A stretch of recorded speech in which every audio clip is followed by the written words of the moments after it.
Hello, a very good evening. Welcome to this evening edition of the Bulletin, coming to you live from our studios on the 10th Avenue Extension, Great State. This is MBN Mega News at 6. My name is El Samuels. The news is live on all our social media handles on MBN 360. The headlines. Minority accuses majority of sabotaging PAC's 68 billion Ghana cedis audit probe. In business, Burkina Faso tomato ban a wake-up call for Ghana, BOG. And in the world of sports, Ghana raises $10 million at launch of Black Stars fundraising campaign.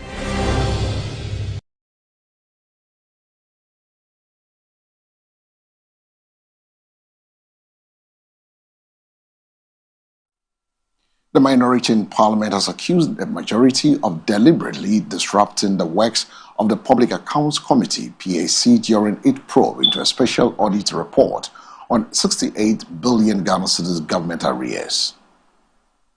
The controversy follows the sudden withdrawal of majority members from the committee sitting, forcing proceedings to be halted. Chair of the committee, Abna Osei-Asari, raised the matter on the floor of Parliament, describing the move as a setback to an important national exercise. She explained that the committee had begun work within the timeline given after the audit report was referred to it. The audit was referred to the Public Accounts Committee, and we were given some time frames within which we have to work and then bring back our findings, she told the House. According to her, the sitting had started as scheduled, with invited stakeholders already present before it was abruptly interrupted. She said that without the presence of key members, the committee could not continue its work. The PAC chair expressed concerns about the implications of the disruption, especially given the strict timeline for completing the probe. He explained that a prior decision had been taken to temporarily suspend committee sittings to allow members of parliament to focus on plenary business. Work of claims, commitments, and bank transfer advice for validation. And out of this, a total of 104.44 billion was validated and recommended for payments, and 115.56 billion Ghana cedis was held to be justified with relevant documents before payments. Also, claims and bank transfer advice only were teased out of the above, amounting to 68.7 billion Ghana cedis. Out of the 68.7 billion Ghana cedis, an amount of 47.7 billion was validated for payments. A significant sum of 10.3 billion was rejected outright, and 8.6 billion remains subject to further justification before any payments can properly be made. These are not small discrepancies. They raise serious questions about controls, documentation, and accountability in the management of public obligations. But let me be clear. This hearing is not about headlines. Neither is it about settling political scores. As a nation, we have been here before. Ladies and gentlemen, a similar exercise was conducted when the NPP took over power from the NDC in 2017. And this report was titled Report on the Auditor General on Liabilities of Ministries, Departments and Agencies as at 31st December 2016. The audit conducted for claims and bank transfer advice as at 31st December 2016 amounted to 11.8 billion Ghana cedis. Out of the amount, 6.3 billion Ghana cedis was validated, and a whopping 5.3 billion Ghana cedis was rejected outright, revealing comparable weaknesses. That history must guide us. It tells us that the issue is not occasional. We see it whenever there is a change in government and stock of liabilities are to be validated. This is structural, and that is precisely why we must approach this process with discipline, fairness, and clarity of purpose. The Northern Regional Minister Adolf John Ali says diplomat and visual arts Ibrahim Mahama, along with the Regional Police Commander, are scheduled to meet with the Inspector General of Police IGP today regarding an ongoing investigation into an alleged assault case. The minister emphasized the region's commitment to ensuring justice is served, stating that the meeting is part of the investigative process. Guinean diplomat and artist Ibrahim Mahama was allegedly assaulted by a group believed to be part of the Ghana Police Service's Special Operations Team on 21st March 2026. Mr. Ibrahim Mahama held a press conference on March 23, 2026, highlighting the injuries he and his uncle had sustained. He also talked of his intention to pursue the matter in court. Mr. Mahama also called for justice for himself and others involved in an alleged similar assault. He further called for the disbandment of the Black Maria team. However, the Special Operations Team has denied involvement, according to their commander, DSP Bawa Abdul Jalil. But speaking to the media in Tamale, the Northern Regional Minister said, as chairman of the Regional Security Committee, he will ensure justice is served. He said the regional commander continues to report to him daily on the development, responding to Mr. Mahama's alleged assault and the potential to escalate into a larger debate as seen on social media, with possible ties to politics and chieftaincy sentiments being churned out. The regional minister said that as chairman of the Regional Security Council, they have assured him that an investigation would be conducted devoid of any leniency.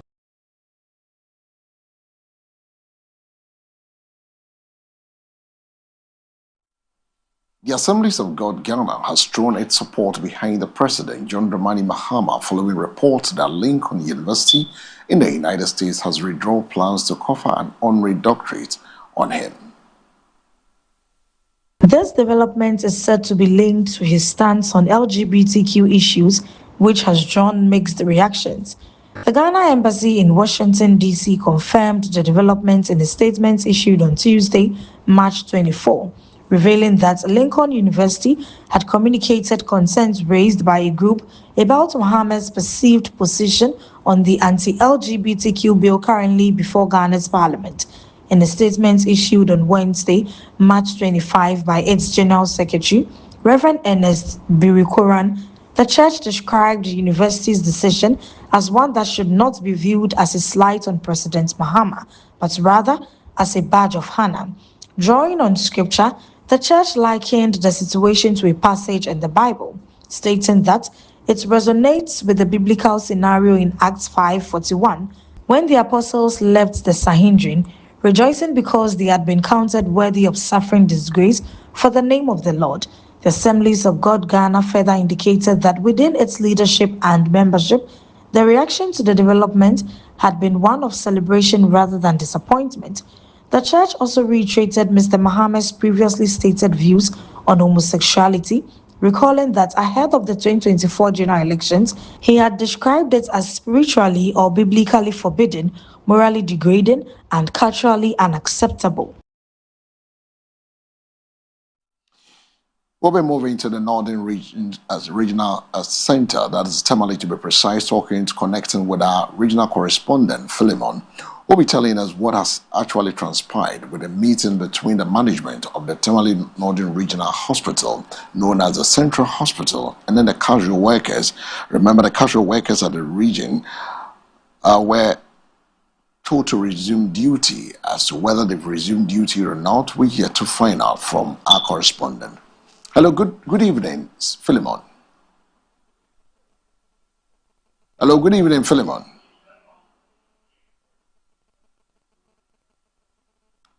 All right, so we go for a break. When we return and we have Philemon on the line, we'll bring you more details from what has transpired from management meeting the casual workers of the Tamale Northern Regional Hospital. Stay with us.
Now we move straight to the northern regional capital, Tamale, to be precise, where our regional correspondent in the person of Philemon is on the line to speak with us. Philemon, good evening.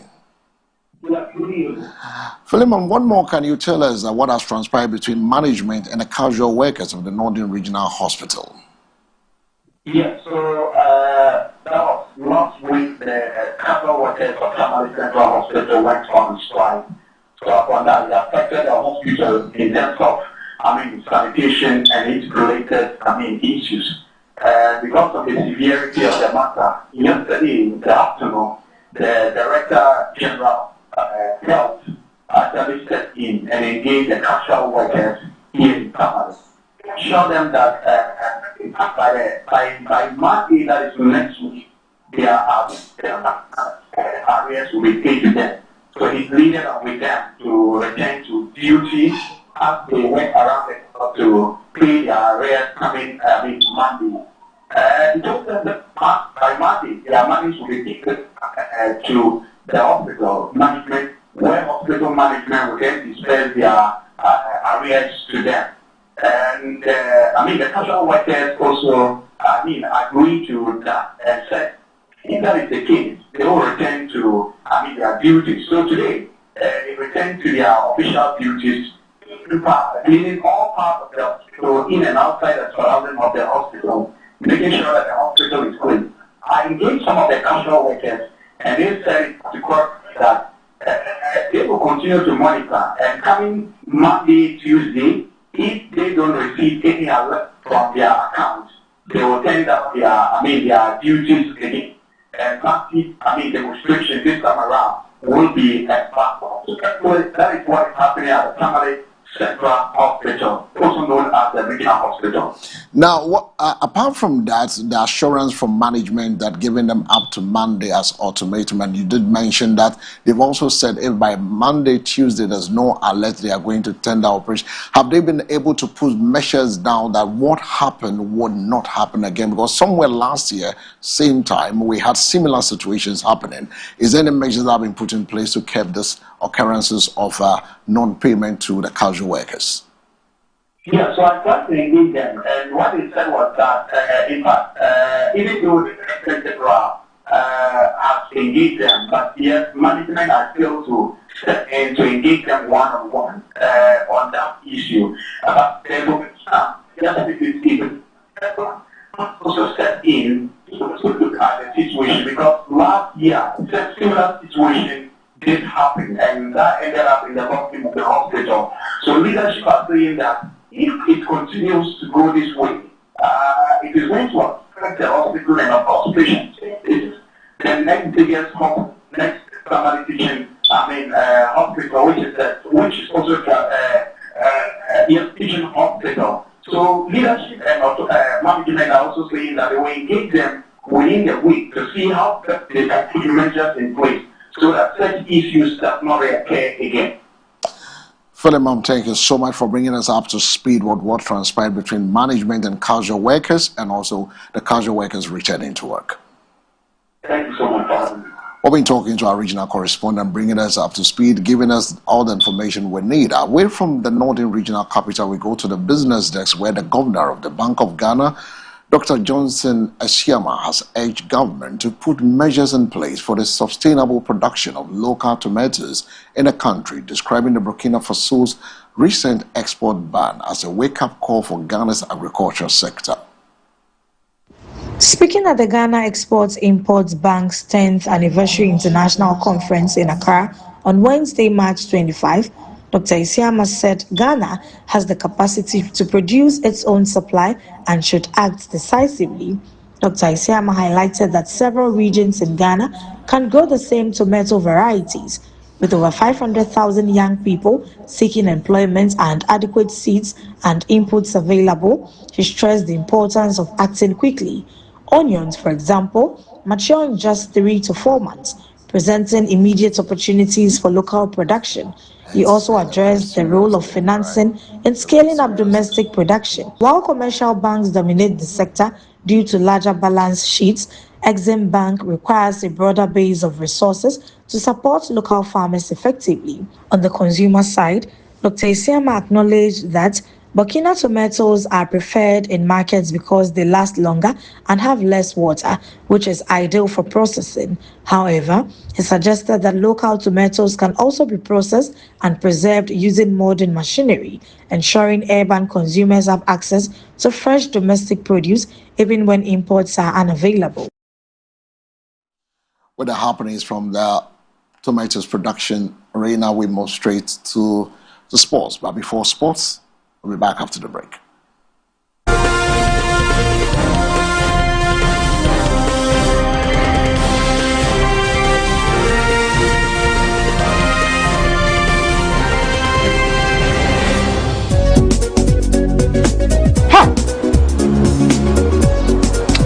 How do you some look fast?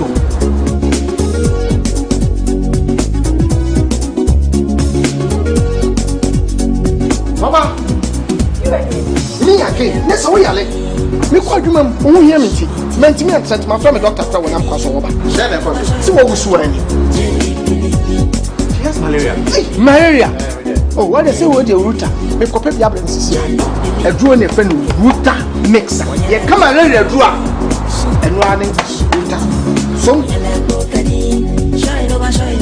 Gap trap and the draw crew abaso body assay. Wabo Ruta mixture abaso. Ruta natural products and one Ruta mixture. Yeah, you could see a treat. Ruta tonic and the Ruta life for a who a finish like the bunny, a fin per diem. Let's support the immune system. Ruta de Obiasia, FDA, and the drinking crap.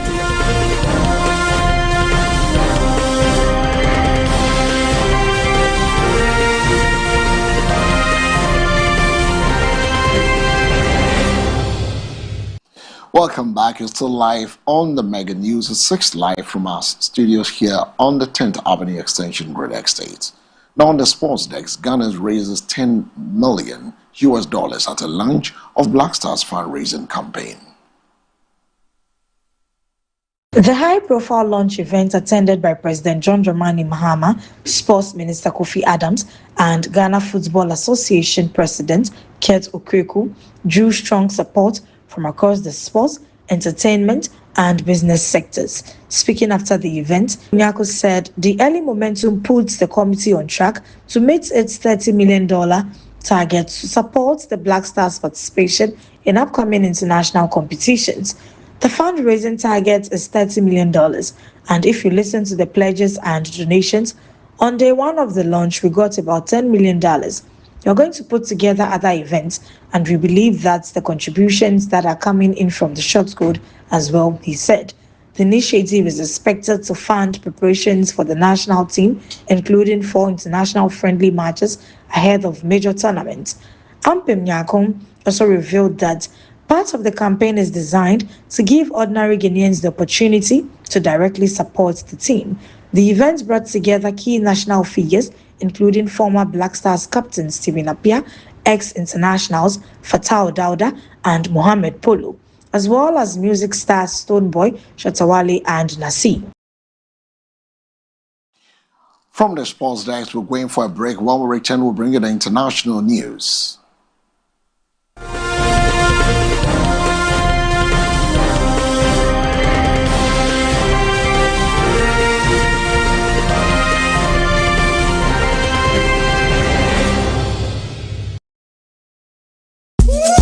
Are you ready? Accra, are you ready? MBN TV presents to you the ultimate food experience, which is happening right at the sea breeze inside Labadi Beach. Camera,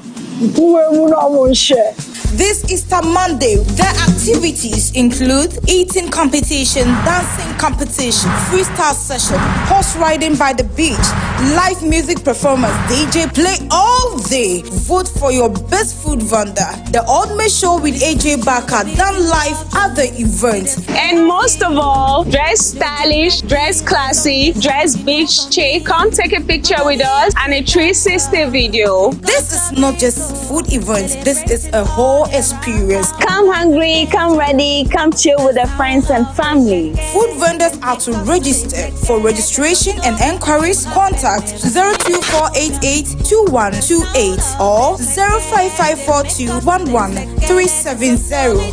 My name is AJ Bakasnata, and I will see you all at the Ordinary where taste meets vibes. This event is proudly powered by MBN TV.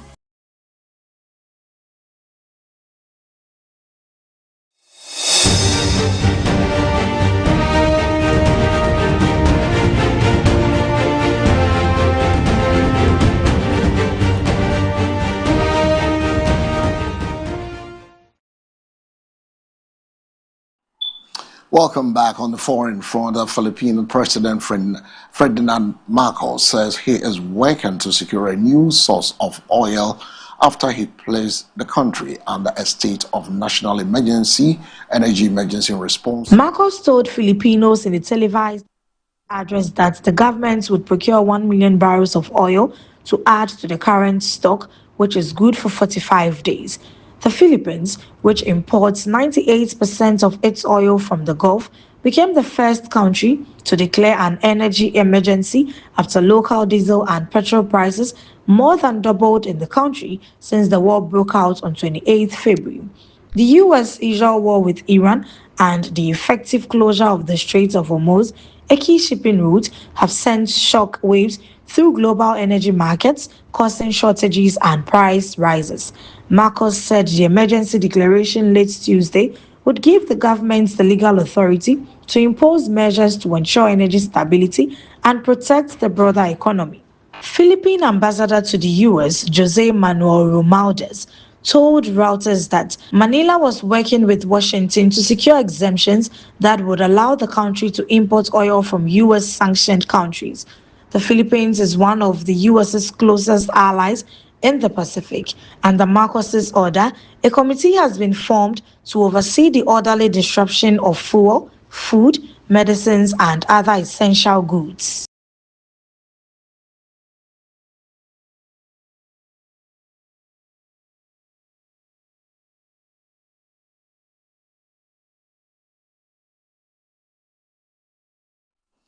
And it brings us to the end of this evening bulletin, live and direct from our studios on the 10th Avenue Extension, Greater Estate. The news was also live on our social media handles on MBN 360. But before we take leave of you, let's take a second look at the stories making headlines.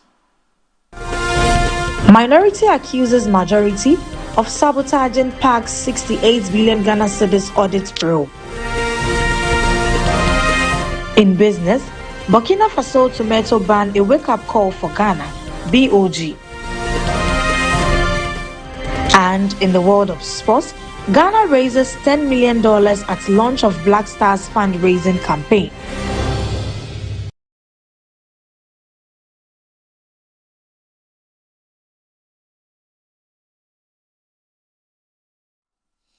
For more news, log on to MBN 360 and follow us on social media handles, like our pages and share our pages as well. My name is El Samuels. Do have a good evening.